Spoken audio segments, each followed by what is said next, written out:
భారత ప్రధానమంత్రి కేంద్ర ప్రభుత్వం ఈ దేశంలో 7 స్పీడ్ ట్రైన్లను ఇస్తే, వేరే భాషలో బుల్లెట్ ట్రైన్ అంటారు కదా, వాటిని ఇస్తే 3 ట్రైన్లు మన రాష్ట్రానికి వచ్చినాయి. ఈరోజు Bengaluru to Hyderabad bullet train తొందరలో మనం చూడబోతున్నాం. ఇది కళ నిజం కాబోతుంది. ఈరోజు శంషాబాద్ నుంచి పూణే వయా ముంబై ఈరోజు బుల్లెట్ ట్రైన్ రాబోతుంది.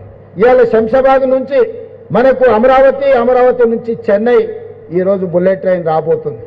చెన్నై పోవాలన్నా వయా అమరావతి వితిన్ అవర్స్లో మనం ట్రైన్లో పోవచ్చు. ఈరోజు శంషాబాద్ నుంచి బెంగళూరు పోవాలన్నా ఈరోజు బుల్లెట్ ట్రైన్ ఉంది. ఈరోజు శంషాబాద్ నుంచి పూణే వయా ముంబై పోవాలన్నా తొందరలోనే రాబోతుంది. అందుకే శంషాబాద్లో ఈరోజు మనం బుల్లెట్ ట్రైన్ హబ్ కోసం ల్యాండ్ కేటాయించబోతున్నాం. నగరం నుంచి మెట్రో రైలు అక్కడికి తీసుకురాబోతున్నాం.